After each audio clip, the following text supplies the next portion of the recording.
Hello, all of my subscribers out there. Hi, JP Moss. Finally here, finally reaching you. I'm an hour late. It's been a very busy and hectic time for me, recent times. Um, gonna wait to see who signs in because I know that I said 10 o'clock, and at this point, when I didn't show up at 10 o'clock, there's gonna be some people thinking, well, he's not gonna show up at all. Hold on a minute.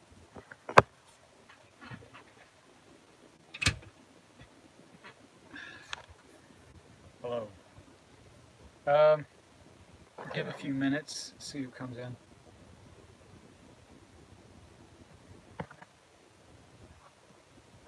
The last time I was on here, I had said I'm going to be talking about a chain of research. It begins with Nikola Tesla 100 years ago. It ends up with, after his death, the American government classified some of his projects.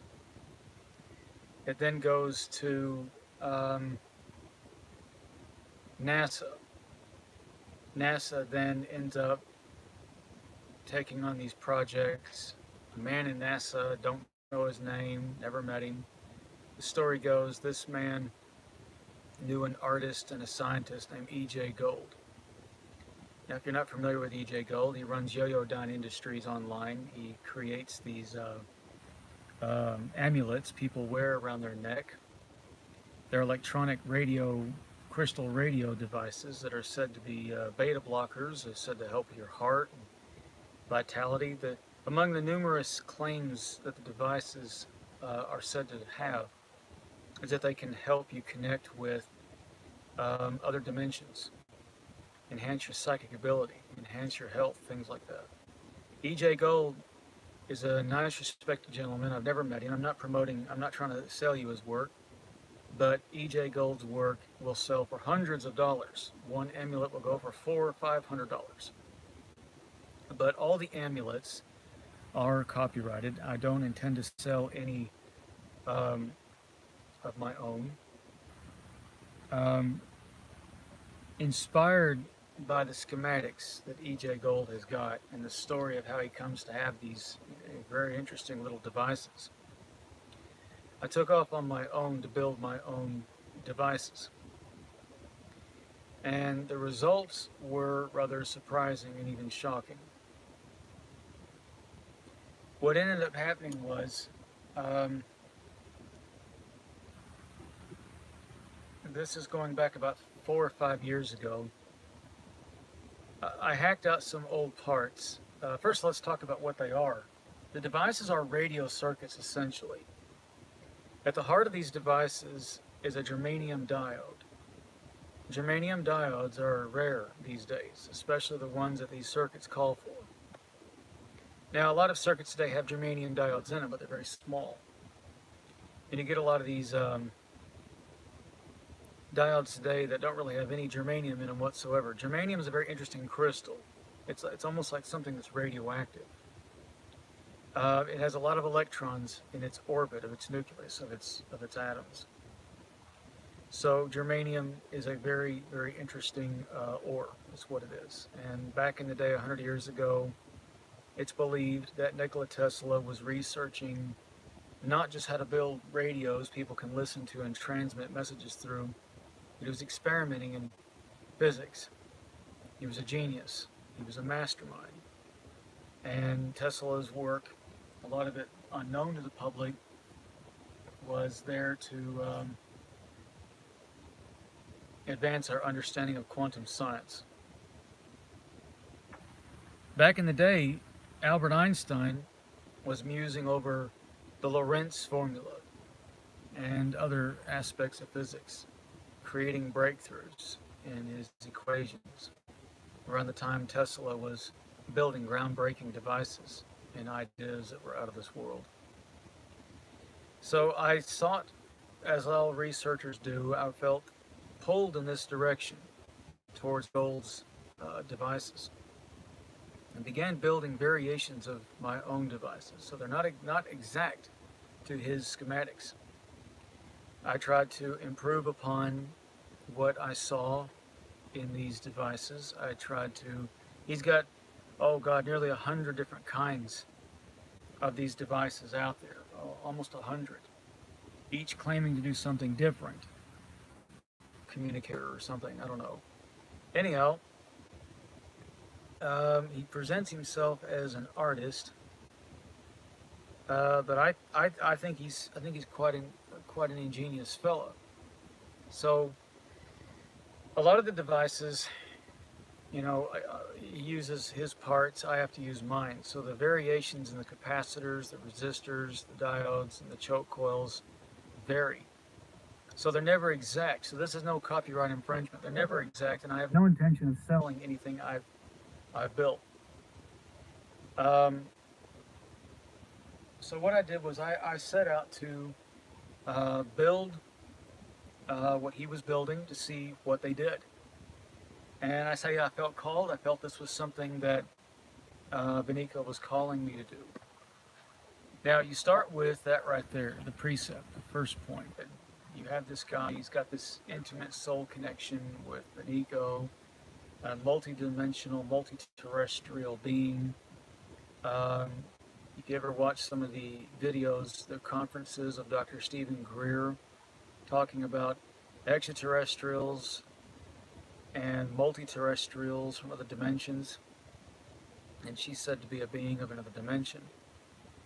And so I set off to, build my own variations of these things, feeling called by Benico, and not knowing what to expect. So early 2013, we'll call them experiments 1 and experiments 2 and experiments 3 and so forth. I began building got into experiment 2, phase 2 of these devices that E.J. Gold called the quantum crystal amulets, or the quantum crystal wizard amulets.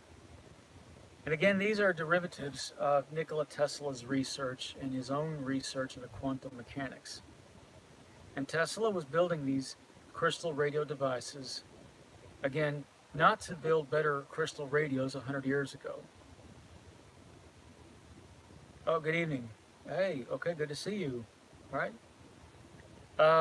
Tesla was not building these crystal radios with germanium diodes at the core of his circuits to build better radios. It is believed he was working in quantum science. After his death, as I'm going to repeat here, a lot of his work was classified by the federal government of the United States. And just to recap, NASA ended up with his schematics, and a guy in NASA leaked it out to a gentleman named E.J. Gold, a brilliant man. I don't know him, but I was called to this area of life and these devices. Having an electronics background myself, I was fascinated with E.J. Gold's devices and began building my own. So early 2013 saw me hacking apart old television sets with the cathode ray tube. And although you may think, well, that's fundamentally very basic technology compared to today's standards. Well, understand that our technology, as a footnote here, just for a moment, sadly, our technology has taken off dramatically in some very wrong directions. Digital technology, integrated circuitry, Windows operating systems, and terabyte hard drives, all that integrated digital circuitry has wiped away some of the greatest basic electronic devices the human race has ever invented.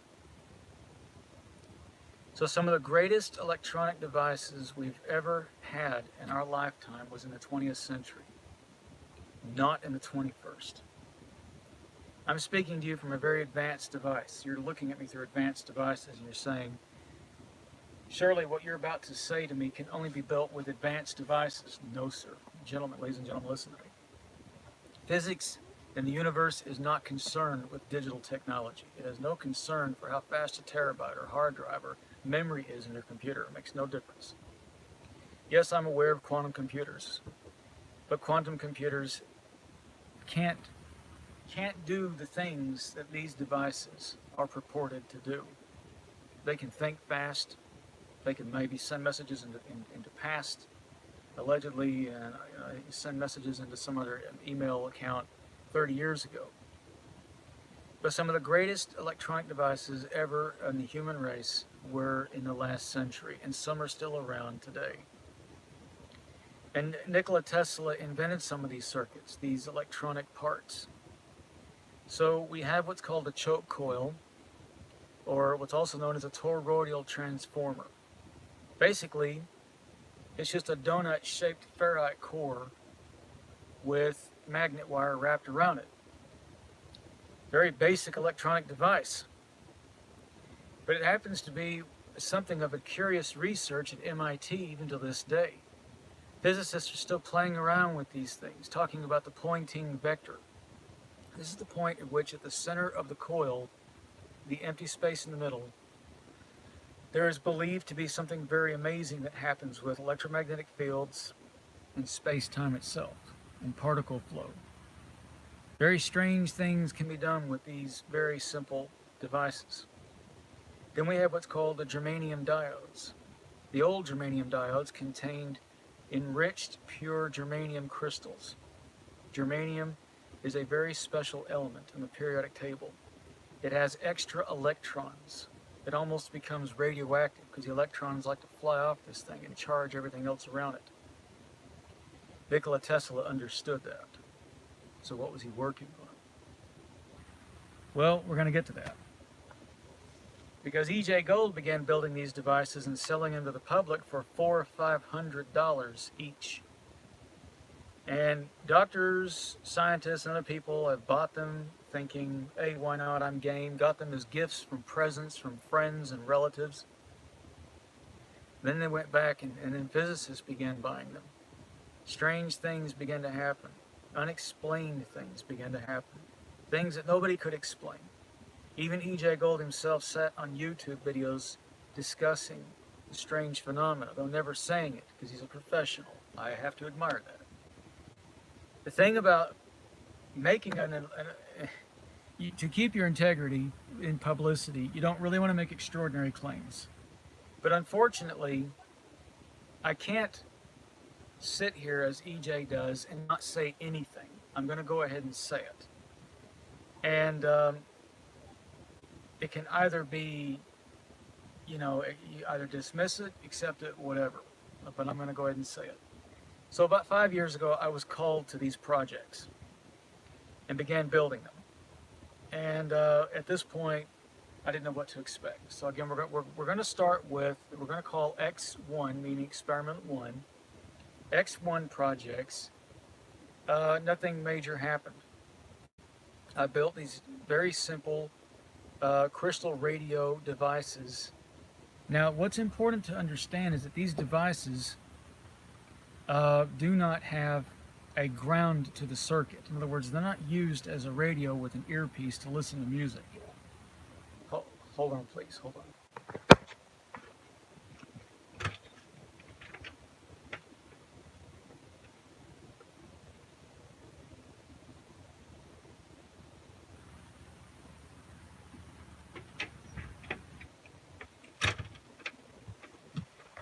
Sorry, I'm back. Okay, what we're gonna, as I said, they're very simple crystal radio circuits. X1, nothing really happened. My hands went cold in what felt like kind of like a St. Elmo's fire effect. Again, feeling called in this direction, it was almost an obsession for me. It's like Beniko was walking through my head and pushing me in this direction. I also felt that she was calling me to build them to enhance communication with her. I wasn't sure. At the time, it was kind of like, I just had to build them. Hacked out some more parts from some old television sets that were kind of hard to come by. Found some more copper wire, magnet wire, and I began to upgrade E.J. Gold's original schematics. Then X3 in early 2013. I was working with it one night, sitting in front of my computer, holding a sphere. It had to be a plastic sphere having to do with capacitances, if you understand capacitors. The plastic sphere was from a children's gumball machine, if you can believe that. And it was wrapped in magnet wire. The internal of the sphere contained a quantum crystal resonator, one of those circuits, but it was upgraded. It had a very large germanium diode at its core. It had a very large choke coil or toroidal transformer at its core. And a 14 or 15,000 volt capacitor at its core. So this thing is a groundless circuit I'm holding in my hands, and essentially I felt an ion charge come off this thing. It began to, it was like a cold sensation going up my hand. It became very alarming. I took a copper wire, there were holes in the plastic, and I poked it down the center to see what would happen. All at once there was a white flash in my eyes. I looked up at my computer monitor, and computer monitors shouldn't do this, but there was a static snow. The computer monitor actually rolled. I've never seen a computer monitor in my life do this, but it rolled. On the television set, there was a movie playing, Flight of the Navigator. There was a part of the movie where Sarah Jessica Parker is talking to the kid at NASA Center, and I was hearing the movie playing. My son was in the kitchen, and all of a sudden I heard that same segment played 4 minutes ago, played again. I looked at my watch and my mobile phone that I had with me. It was 4 minutes off from the clocks and watches around me. True story. Now at first I had, was I happy with this? No. I was actually quite shaken by this. I didn't know what had just happened. I felt all at once there was just, I didn't know what to do. I didn't know if this was going to happen again, so I put the device down. There was no off switch in these devices. If there's a switch on these devices at the time, as I was designing them, then it would ground it somehow. I had slipped 4 minutes in time with a device that you could build from a child's gumball machine parts, from an old television set, soldered together with magnet wire, based on the schematics of a super genius that lived a century ago. There was something intriguing about this. The first month, I did nothing. I didn't know what to do. I was actually a little freaked out to go any further. Then I began making some YouTube videos.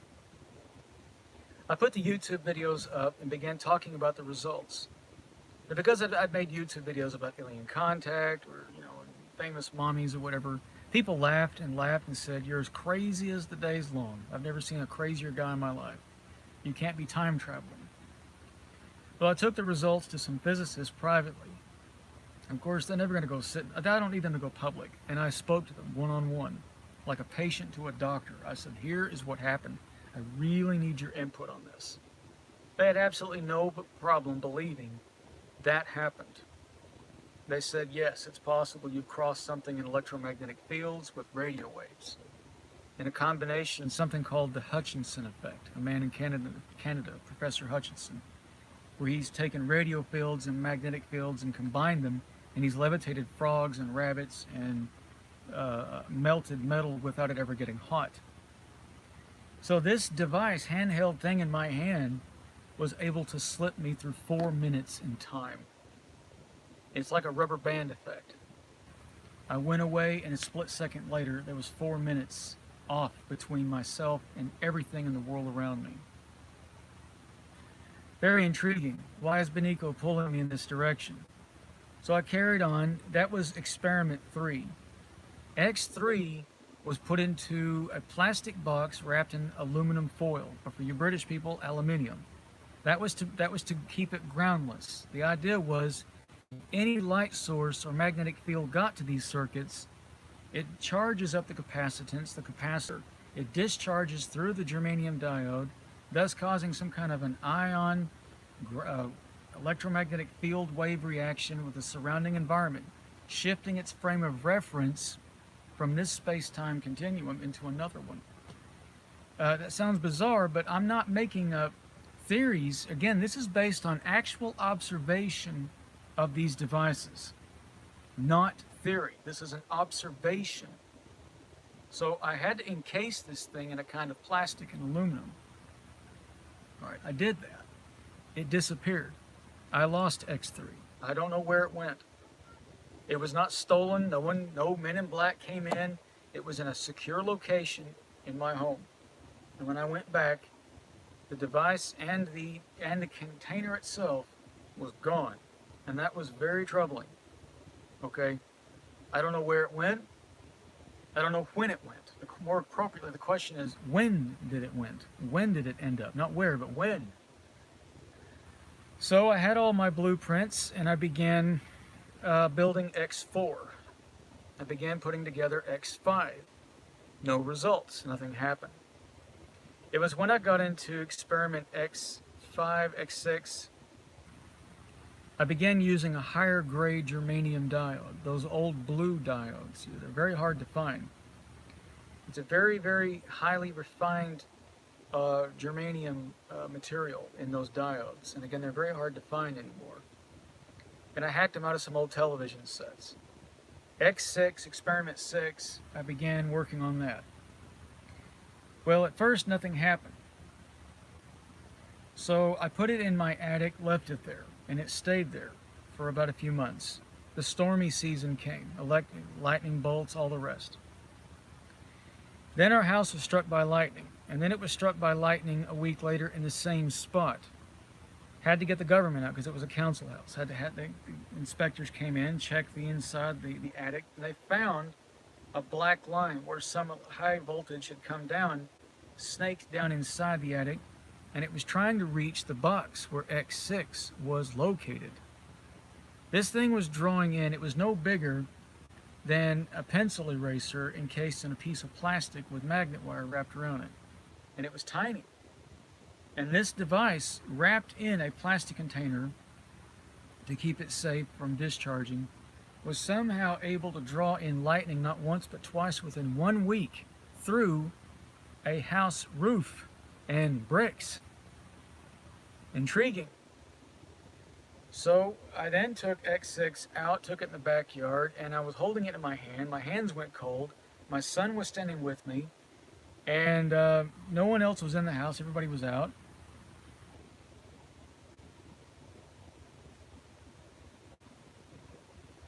The missing box is still gone. We don't know what happened to it. It's still gone. That's a little disturbing. I don't know where it went. I can't even tell. I'm an amateur physicist, okay? I'm an amateur. Yeah, I know. It's white knuckle. It's a white knuckle feeling. You know, you get a cold sweat in the back of your neck. I'm an amateur physicist. I'm a novice. And I'm like a 7-year-old playing around at the console of a 777 jumbo jet, and I'm going, what does that button do? What does that button do? And the physicists I spoke to are like, yeah, we don't doubt. I mean, everything I was telling them was based on observation. Yeah, thanks. Everything was observation. It was never hypothesis or theory. And they were going, where have you gone to school again? And this is, I have not been in any formal education for this. It's kind of like I'm like a lot of people. I've read books. I've had some background in physics. As I said, I got some certificates. I've not spent 4 years in college for this. I don't have any of that. And they were like, well, it sounds like you have. They're like, it sounds like you have. And I said, no, this is based on observation. So yeah, the initial device is I've got the blueprints for it and what I used and the exact components for it, but it's completely, it's like Doc Brown builds a flux capacitor, forgive me, I got to use the analogy, and it just disappears on him. It's like, I don't know where it went. And my son was like, where'd it go? And I was like, I don't know. I have no idea. Maybe it crossed some kind of magnetic field. Maybe it overcharged some radio field. There's even, okay, people say there's no such thing as ley lines. You know, Earth magnetic fields. Earth magnetic fields do exist. I mean, compasses prove that point all the time. Digital compasses and higher technologies have proven the Earth doesn't have a straight line of north-south, so there are lines that intersect.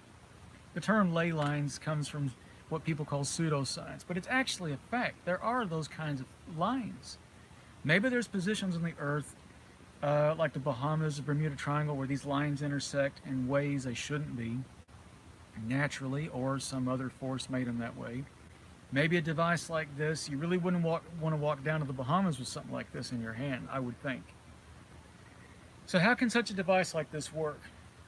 Okay, first finish that story. Yeah, so my son and I are in the backyard holding X6. I'm holding this device.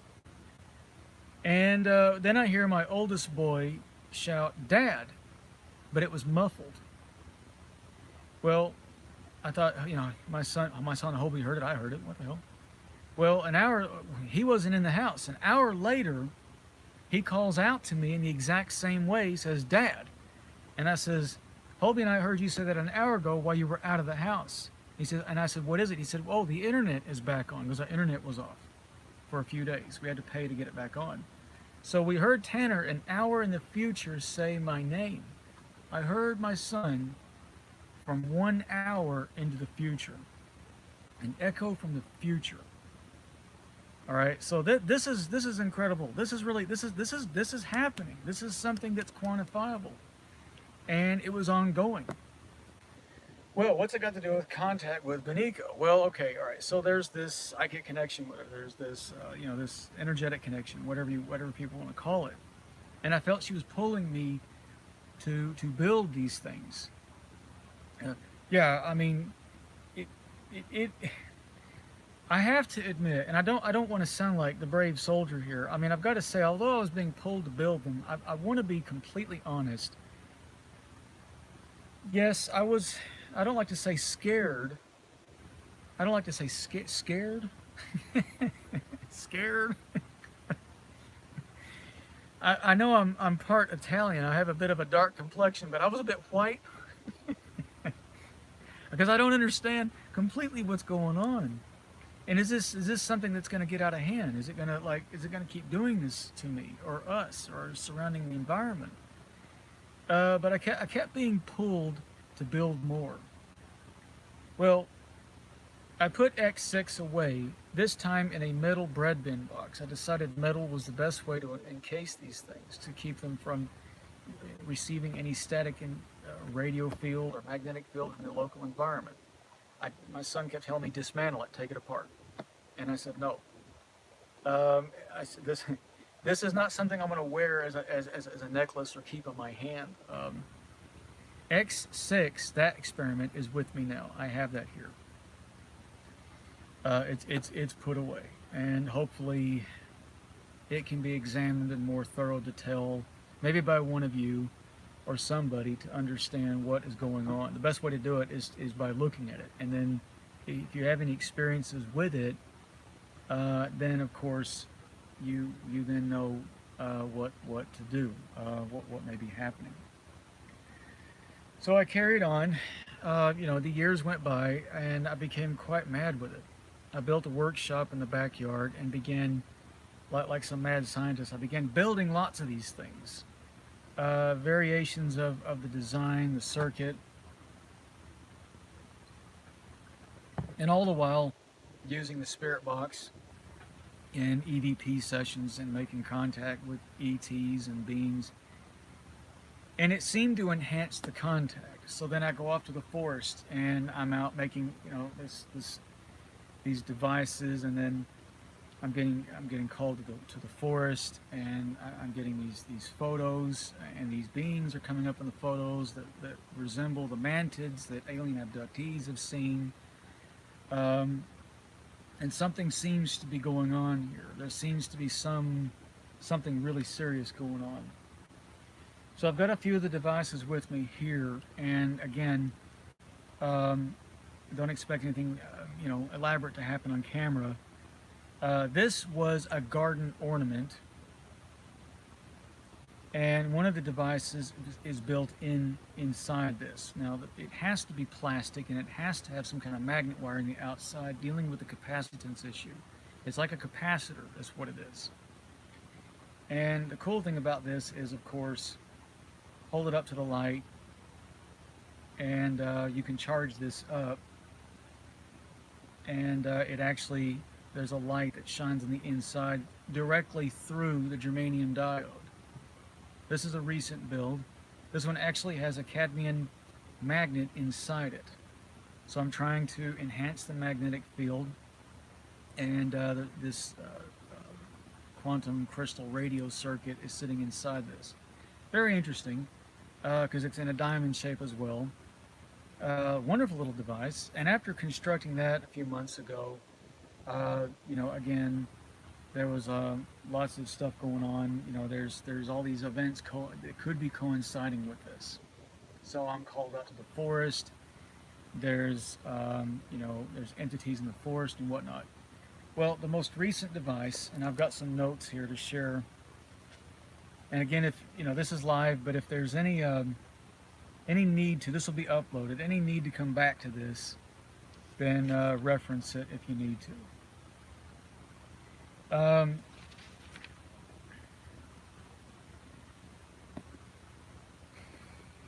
Okay, Nikola. Okay, projects were Tesla's projects were classified. Why? What were they covering up? E.J. Gold carried them on, third generation, because there was a guy in NASA that had them. He got them from him. I'm a fourth generation playing with this technology. The device is believed to shift frames of references between varying dimensions. The speed of causality is overcome here. We're overcoming something called the speed of causality, which is finite, and that is the speed of light. This is through amplifying and focusing massless particles moving at the speed of light. This is only the theory of operation, so don't hit me too hard in the head if this is just complete and utter wrong. If we rethink some of the Lorentz formula and visualize these massless particles as having a mass, then focus them, concentrating them enough in a localized space-time area, i.e., for example, inside this device, we might shift frames of references between your current point of reference into another space-time reality or other realm outside your current point of reference, i.e., into another dimension, hence where Beniko and the others are. This is done through jumping past the known finite speed of causality. Not saying it's infinite in speed, but reaching speeds faster than our speed of causality and that of known light speed at a fixed rate in a frame of reference and axis. Physics says the universe is not really concerned with how fast light particles travel. So faster than light is possible. Okay, so why would Beniko come through this? Well, someone like myself or others like yourselves are experiencers, and you have already a connection with a being in another dimension, for example. So you start with that precept. You have this connection already. And then we have the theory of operation. It combines radio waves and electromagnetic fields into one field, as in the study of quantum electrodynamics theory, which then creates its own oscillating wave function inside the germanium crystal diode that resonates the surrounding space-time with wave actions that move faster than light and of our fixed rate of the speed of causality. So I did an EVP session asking Beniko, do these devices in fact help with contact? Now initially, we're going to get to the final one here. This is X7, experiment 7. It's actually been built into a convenient light box. You can buy these boxes, you put it in your wall, turn on the light switch, and you've got lights. It's a three batteries go in. So I went on eBay, I got the biggest germanium crystals I could find that are the oldest, but the really big germanium crystals. And I have 2 of these quantum crystal resonators inside this, but one of them, the big one, is wired into this switch. So when it's turned on, there is a slight power fluctuation in the circuit. Theory of operation is that this is giving off its own photons, its own light, thus enhancing the function of the device. In theory, so the device was off. I did an EVP session. Asked Benico the question. Nothing came up. Dead. Second time I did it, I turned it on. This is the device actually on. Now, it is unusual that it does have that effect. After putting the devices in it, it's a little brighter than it should be. That's not because it's using any special light that came with this. So then I turned the device on and asked the question. At this point, the response was very, very clear, and she came through very clearly. And she said, it unlocks the veil. In her little sweet voice, she said, it as if she's standing right next to me. So I said, it unlocks the veil. Okay, I get it. And then I went on to ask her, you know, the usual conspiracy questions.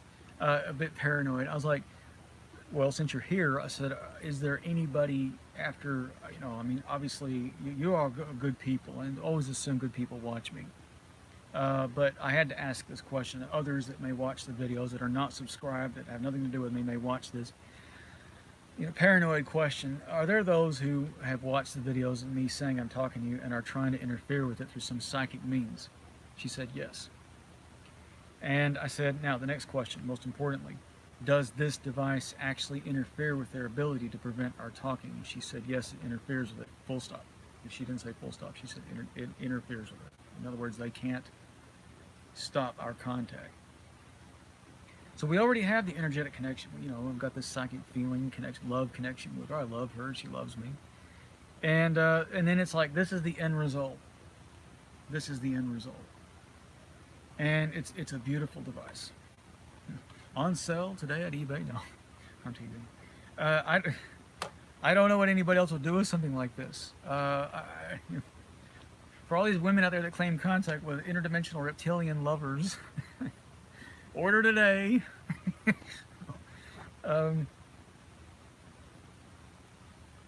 So it's the dream. It's the Holy Grail. It's the it's it. You know, this is it. This is the final result. So with that device, I'm able to you know, have some rather interesting EVP sessions where she just clears me talking right now.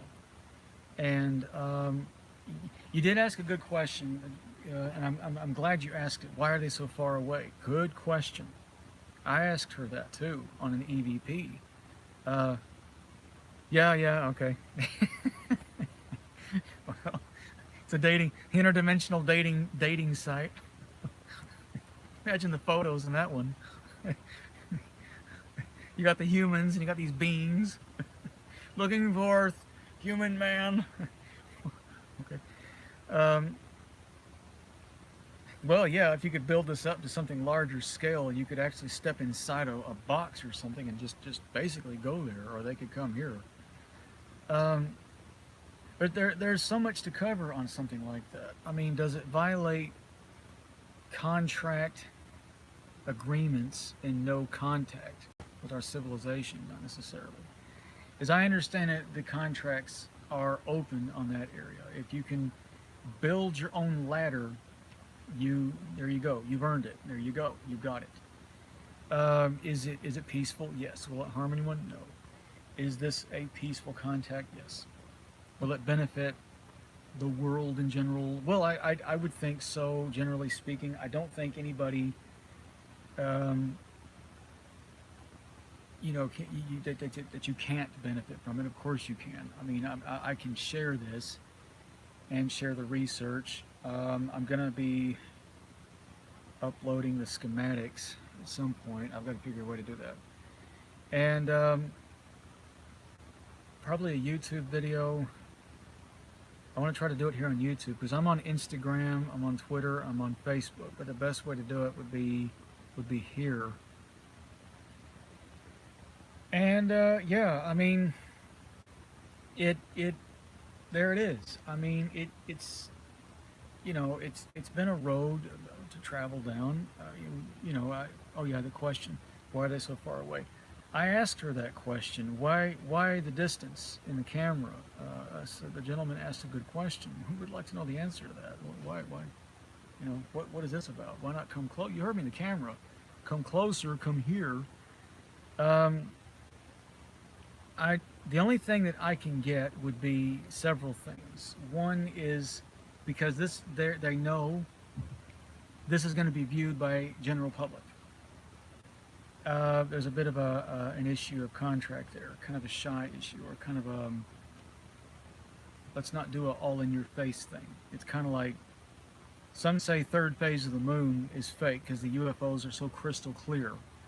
Um, and they say genuine UFOs are hazy and fuzzy because they're dimensional issues and like that. Well, I may have to agree with some of that. Obviously, if I went to the woods and there was a girl standing right in front of me, come on, I really that would be wow. But then, even I would have to say that might be a bit much for the general public to consume. So, in any case, you're going to get easily, people are going to say this is hoaxed. I mean, he's got some girl he's dressed up in that outfit. So, there's a lot of issues of integrity. It's an issue of psychology. Don't jump this. Don't jump in. Don't jump in. It's like, there's also an issue of safety. We're dealing with beings that have electromagnetic properties about them from other dimensions that might be a bit, that might charge me, just like how these devices give off an ion charge and made my hands go cold. The same reaction was experienced when I held Beniko and hugged her back in the 1990s. I felt that way for weeks after. I was magnetic. It's called the Hutchinson effect, if you need to look that up. Professor Hutchinson. Hutchinson. So it's like St. Elmo's fire, right? So there's going to be some issues of safety there. But in any case, it doesn't detract from being psychic or ESP. It's an enhancement. So let's get down that issue just quickly about that point, about contracts and the veil. What does it mean to have a veil or of a dimension? What are the laws, prime directives? What's going on? Recently, Secure Team 10, which I watch on YouTube, Tyler, love that guy, he uploaded a video talking about a reptilian video that was released to the public that was suddenly taken down. And what happened? So we've got this reptilian being, large eyes, yellow skin, it's scales, but he then just could talk, he didn't have the picture, but he said that it was out there and it disappeared. So immediately I began thinking what I was told, that this could be an issue of contracts where they have a contract that says certain ones are not allowed contact with general public, having a moral issue in the middle of this. But they will agree to the contact with security issues with inside governments on this planet, keeping it classified.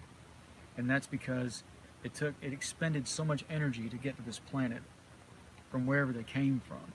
Some civilizations that arrive here have expended so much energy and time getting here that they feel it's not fair on the ones back on their home world to have them show up and then speak for their home world and have contact with general public. So no, a lot of reptilians who are lesser advanced, it's a big no-no. These pictures can't be released. They may have an agreement established with governments here, okay? So the picture leaked, and so governments will work very hard to get the picture down. Okay, so this is an agreement they've worked with these alien races. Now, when it comes to the veil and interdimensional contact, the same thing applies. There are rules, there are contracts, again, of contact issues. Do they apply in my case? Well, of course they do.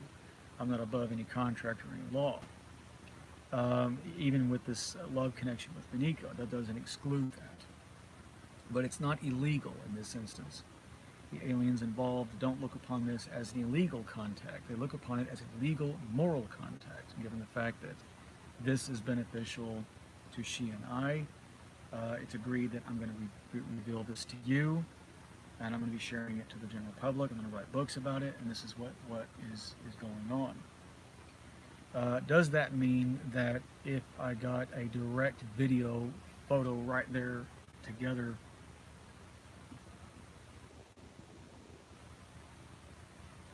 yeah, I've heard that too, and he's said, yeah, there have been some things about Tyler that I've heard that too. There was one where he said that he felt he was followed by government agents, and then that video was taken down. It was an intriguing video.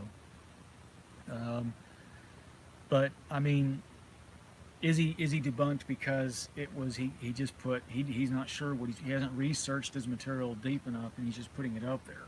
Is that there's a danger when sharing others' material? Okay, that can be an issue. Share your own material, but don't share others. Would be the rule. And if you share your own material, you're going to be okay. Tyler, like a lot of them, is sharing a lot of secondhand, third-hand hearsay material. And if it is erroneous material, and someone catches that, then is it that he's deliberately disinforming, or do we step back and say, I'm not defending him, but I mean, this is where we have to kind of scratch each other's back and say, hey, that's a no-go. That one we know what that is. Okay, thanks for that. Thanks for the heads up. Let's take that down. On Facebook, I shared some information, and I had a few people say, that was found to be this. And I said, thank you. And I took the post completely down and deleted it. I didn't leave it up. I can't defend something that I don't have first experience with. So if I don't have first experience with it, then I don't really know what I'm talking. I like to know what I'm talking about before I say anything. But even if I think I've researched it deep enough and I go to put it out there, this is what I heard someone report. I'm only going to be saying it not as a fact. This is an alien issue. I'm going to be saying this is open for debate. This is open for scrutiny. This is something I want to be. What do you think about that? And then have people look at it. If they say that's not real, I surely don't want people to say to me, well, you're putting disinformation. I'm the first to say, okay, let's take it down. Okay, thank you for that.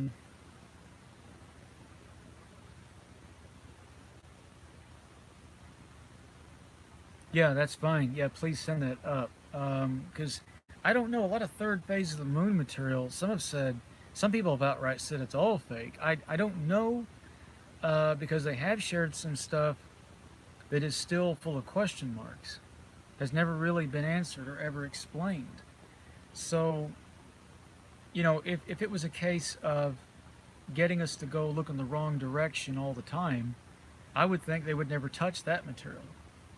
There'd always be something that would always be debunked later, i.e. the theory being that, there's these agents out there and they want to keep putting up stuff that can be explained after the fact and basically get the public to lose interest in the subject entirely. If that's going on, if that technique, it would be effective to some extent, but not entirely, because it still raises the question is why the subject exists to begin with. So, I mean, yeah, share that. I'll have a look at that. Other than that,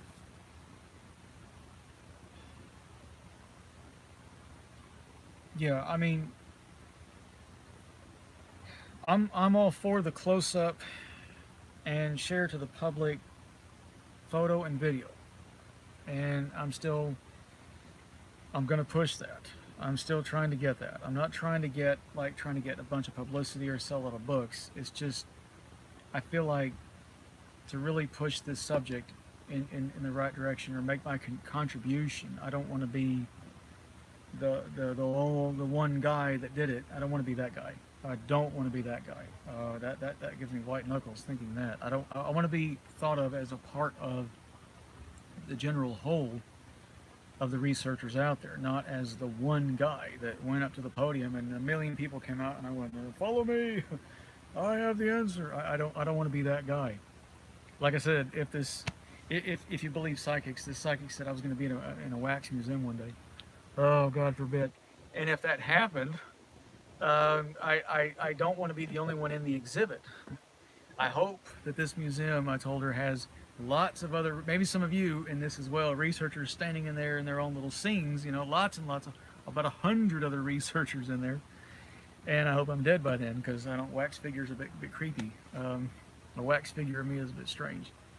but she said I was going to be in this subject, had this contact, and all this was going to happen many years ago. And then the woman went on to tell me, and the end of it all, you end up in an exhibit in what you do. And I was like, well, that's intriguing, but freaky.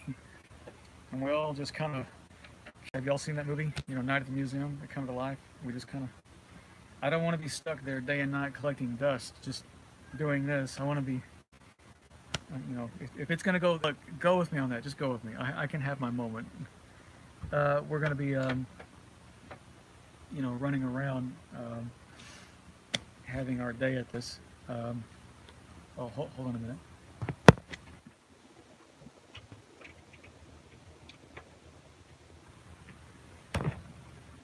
Sorry, my cat was trying to.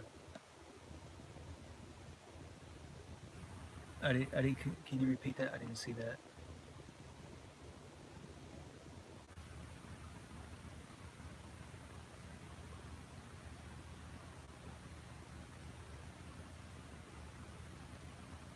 Okay. No, I mean, that's pretty much it. I mean, you know, what is the veil? What is the purpose of it? What are the rules surrounding contact? What's going on? Hello, Rascal, my boy Rascal. He's wanting to lay down. I've got his bed here, and he's going to lay down. We can probably cover that next week. I'll do a live video then. I've done an hour now, and we'll do some more. Rascal. Sorry, my cat got in the way. I'll do some more research this week. I'll get out in the woods and continue with what I'm doing. And again, you know, this is JP Moss here, coming to you from Felixstowe, England. You know, I thank you all for coming out here live. I thank you for you know, supporting this endeavor, and I'm going to carry on ahead forward. Yep, and thank you for showing up, mate. It's good to see you. Like I said, this will be uploaded now, and gonna get to the forest. Gonna get some more videos, get some more contact, share it with all of you, and you know, from Beniko and myself, we share our love with all the rest, and let's continue the CE5 life. Carry on with the CE5 life and just keep going forward. That's all we can do. Yeah, one more thing. I will be uploading the schematics.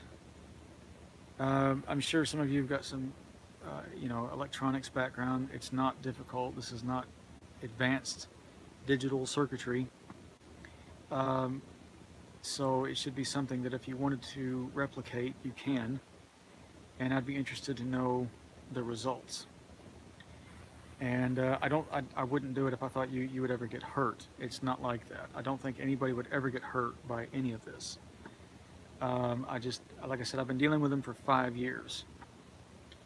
And, you know, if you're open for some means of communicating into beyond the veil, as it were, or whatever else these devices, whatever they do, I don't believe you'd ever be harmed by them. Okay. It's not like I'm going to say, don't try this at home. I don't believe there would be anything that would be harmful. So anyhow, okay. All right, 10 o'clock Saturday night. See you then, and have a good week ahead. And like I said, thank you for showing up. And what we're going to do is I'm going to go out in the forest this week and upload some videos and see where we go from there.